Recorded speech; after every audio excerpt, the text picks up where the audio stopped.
हूँ जेनी, आपकी ट्रेनर, और आप मुझे देख रहे हैं लर्न एक्सपर्ट, जहाँ आप सीखते हैं इंग्लिश थ्रू हिंदी। दोस्तों, क्या आपके साथ कभी ऐसा हुआ है कि आपने कहीं घूमने या कहीं मूवी जाने का प्लान बनाया हो या फिर डिनर का प्लान बनाया हो और सडनली आपको कोई इम्पॉर्टेंट काम आ गया हो और उसकी वजह से आपको प्लान चेंज करना पड़ा हो या फिर कैंसिल करना पड़ा हो? आई एम श्योर ऐसा कभी ना कभी तो ज़रूर हुआ होगा।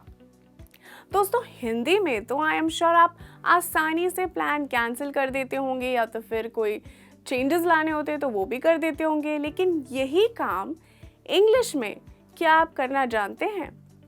अगर जानते हैं तो मुझे बताइए आप कैसे करते होंगे, और अगर नहीं तो आपके लिए आज ये मैं लेसन लेके आई हूँ स्पेशली। तो आज के लेसन में मैं आपको बहुत सारे यूज़फुल एक्सप्रेशंस सिखाने वाली हूँ जिनको आप प्लान चेंज करने के लिए या कैंसिल करने के लिए इस्तेमाल कर सकते हैं। दोस्तों, ये बहुत ही इम्पॉर्टेंट चीज़ होती है। जैसे मैं हमेशा कहती हूँ, छोटी छोटी चीज़ों से हमारी इंग्लिश की बोलने की जो स्किल्स हैं वो इम्प्रूव होती हैं। दोस्तों, ये एक्सप्रेशंस आप फॉर्मल अपॉइंटमेंट्स जैसे कि डॉक्टर्स या फिर वर्क क्लाइंट्स या कलीग या फिर अपने बच्चे के स्कूल प्रिंसिपल के साथ तक यूज़ कर सकते हैं। आप इन एक्सप्रेशंस को इनफॉर्मली भी यूज़ कर सकते हैं। ऐसा नहीं है कि आप सिर्फ फॉर्मल जगहों पर यूज़ करेंगे, इनफॉर्मली भी यूज़ करेंगे, लेकिन मैंने आपको उसके एग्जांपल्स दिए हुए हैं। इनफॉर्मल प्लेस जैसे कि मान लीजिए कॉफ़ी का प्लान है या डिनर का प्लान है या फिर मूवी का प्लान है, कुछ भी प्लान है और वो कैंसिल और चेंज करना पड़ रहा है। ठीक है, तो चलिए लेट्स स्टार्ट द लेसन। दोस्तों, अगर आपको किसी को प्लान चेंज करने के बारे में बताना है या कैंसिल करना है तो आपकी शुरुआत कैसे होती है इंग्लिश में? आपकी शुरुआत ऐसे होती है। अगर आप कॉल कर रहे हैं तो आप बोलेंगे आई एम कॉलिंग बिकॉज, फिर आप अपना रीज़न दे सकते हैं that I need to cancel the plan, या तो फिर the reason I need to speak to you is, जो भी आपका रीज़न है। ठीक है, मान लीजिए कि आप प्रोफेशनल ऑफिस में हैं और आपको अपॉइंटमेंट कैंसिल करनी है तो आप कह सकते हैं आई नीड टू कैंसिल और change my appointment. I need to cancel or change my appointment. अगर आप किसी ऐसे कलीग से बात कर रहे हैं जिसको आप कम जानते हैं और आपको कहना है कि आप मीटिंग अटेंड नहीं कर पाएंगे, ठीक है, तो आप कैसे कहेंगे? यहाँ पे आपको थोड़ा सा फॉर्मल रहना है, तो आप ऐसे बोलेंगे I won't be able to attend the meeting on Thursday. I won't be able to attend the meeting on Thursday. लेकिन अगर यही बात आपको ऐसे कलीग को बोलनी है जिसको आप अच्छी तरह से जानते हैं तो आप थोड़ा सा इनफॉर्मल हो सकते हैं। जैसे कि I can't make it to the meeting on Thursday. I can't make it to the meeting on Thursday, मतलब मैं नहीं आ पाऊँगा थर्सडे की मीटिंग पे। आपने थोड़ा सा इनफॉर्मली बोला है लेकिन बहुत अच्छा लगता है। और किसी दोस्त के साथ आप कह सकते हैं कि I can't make it to the dinner on Friday, ठीक है, या आप दोस्त को बोल रहे हैं जैसे I can't make it to the dinner on Friday, मतलब मैं उस दिन फ्राइडे को मैं डिनर पर नहीं आ सकता। दोस्तों, ये एक्सप्रेशंस तब यूज़ करने के लिए अच्छे हैं जब आपके पास प्लान चेंज या कैंसिल करने का रीज़नेबल टाइम है। लेकिन दोस्तों, हमेशा तो ऐसा नहीं होता ना। ऐसे सिचुएशन में आप क्या करेंगे? ऐसे सिचुएशन में आपको अपॉलॉजी यानी कि सॉरी, इस चीज़ को इंक्लूड करना बहुत ही ज़्यादा इम्पॉर्टेंट है। ये काफ़ी पोलाइट बना देता है आपके सेंटेंस को। आपको अगर लास्ट मिनट कोई प्लान कैंसिल करना है या कोई अपॉइंटमेंट कैंसिल करनी है तो आप कह सकते हैं I am really sorry but I need to cancel. I am really sorry but I need to cancel. या फिर I am so sorry for the late notice but I need to cancel. I am so sorry for the late notice but I need to cancel. तो देखा आपने, ये काफ़ी polite हो जाता है, आप माफ़ी भी मांग लेते हैं। दोस्तों, ये काफ़ी फॉर्मल है, इसे हम ज़्यादातर ईमेल राइटिंग में यूज़ करते हैं। क्या कहते हैं हम ईमेल राइटिंग में?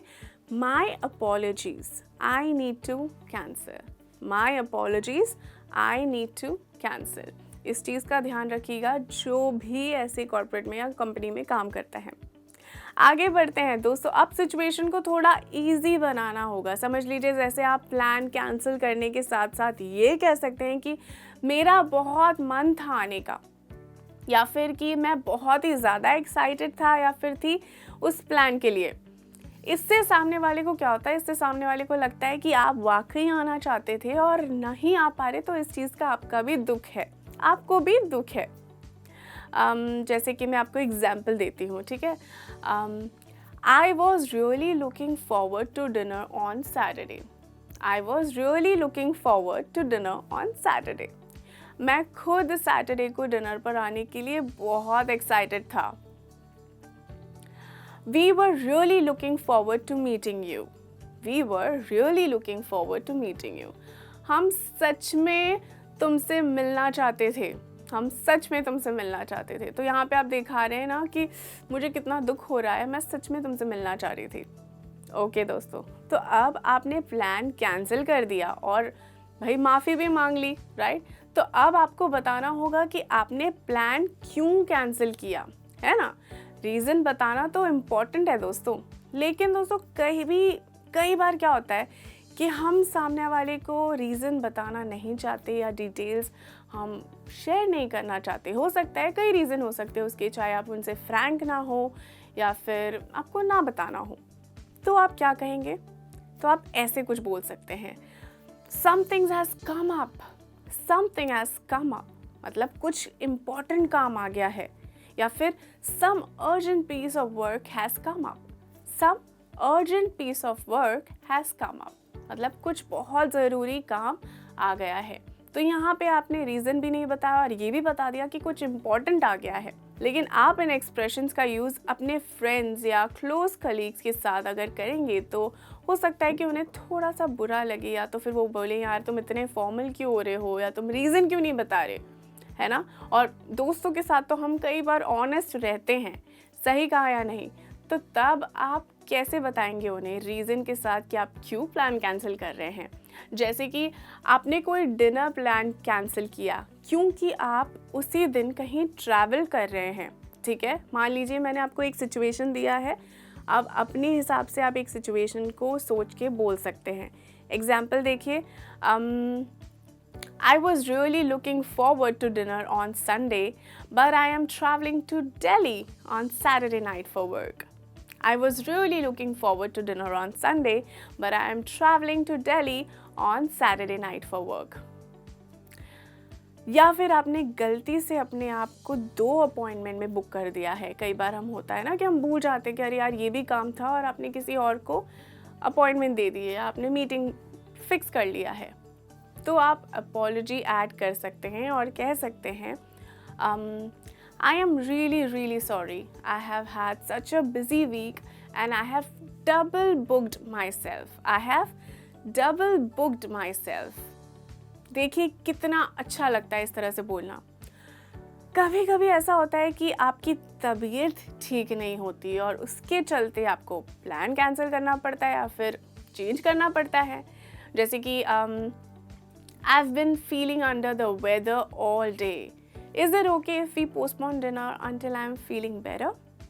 I've been feeling under the weather all day, मतलब मेरी तबीयत खराब चल रही है, क्या हम इस डिनर के प्लान को पोस्टपोन कर सकते हैं और जब मैं ठीक हो जाऊं तब हम जा सकते हैं। दोस्तों अब बारी आती है अपॉइंटमेंट रीस्केड्यूल करने की। तो पहले थोड़ा इनफॉर्मल वे देख लेते हैं, ठीक है। Can we reschedule? I am free at 3 PM on Friday. यहाँ पे आप अपने दोस्त को बोल रहे होंगे कि क्या हम रीस्केड्यूल कर सकते हैं, क्या मैं फ्राइडे को 3 बजे फ्री हूँ। या फिर Can we try for Tuesday instead? Can we try for Tuesday instead? क्या हम ट्यूसडे को कर सकते हैं। ये दोस्तों ये इनफॉर्मल था, ठीक है। अब बढ़ते हैं फॉर्मल अपॉइंटमेंट्स की तरफ। फॉर्मल अपॉइंटमेंट्स को रीस्केड्यूल करने के लिए आप क्या बोलेंगे। Is it possible to reschedule, is it possible to reschedule, क्या रीस्केड्यूल करना पॉसिबल है। दोस्तों फॉर्मल जगहों पर आपको परमिशन लेनी चाहिए, आपको सामने वाले की भी राय पूछनी चाहिए। ये नहीं कि अपना ऑर्डर दे दिया, ठीक है। चलिए आपको कुछ एग्जाम्पल्स देती हूँ ये सारे एलिमेंट्स जोड़कर, ताकि आपकी सारी कन्फ्यूजन दूर हो जाए और आपको अच्छे से समझ में आए। I am so sorry Sarah, I was looking forward to catching up on Friday, but my boss has asked me to work late, so I won't be able to make it. Can we reschedule to Monday? देखा दोस्तों कैसे खूबसूरती से हमने सारे elements को जोड़ा। इसका मतलब था माफ़ी चाहती हूँ सारा, मैं खुद भी तुमसे फ्राइडे को मिलना चाह रही थी, पर मेरे बॉस ने मुझे काफ़ी काम दे दिया है जिसकी वजह से मुझे लेट तक रुकना होगा। क्या हम ये मंडे को रीस्केड्यूल कर सकते हैं? ये फॉर्मल सिचुएशन है, ठीक है। अगला देखिए, my apologies but I can't make meeting this afternoon, something has come up, we reschedule to next week. दोस्तों देखा, ये फॉर्मल तरीका था, माफ़ी चाहता हूँ पर आज दोपहर की मीटिंग में नहीं आ पाऊँगा क्योंकि कुछ अर्जेंट काम आ गया है। क्या हम इसे नेक्स्ट वीक रीस्केड्यूल कर सकते हैं? दोस्तों अगर आपको किसी के साथ स्काइप मीटिंग कैंसिल करनी है किसी वजह से, या फिर टाइम जोन की कन्फ्यूजन है, तो आप रीस्केड्यूल करना चाहते हैं, तो आप कैसे करेंगे? अब ये भी काफ़ी कॉमन प्रॉब्लम होती है, आप मेरे साथ सहमति से, ये भी काफ़ी कॉमन प्रॉब्लम होती है, आप मेरे साथ बिल्कुल अग्री करेंगे।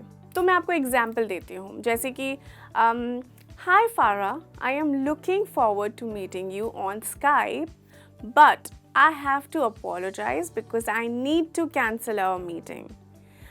आई was confused by our time zone difference, so I need to reschedule to later in the evening.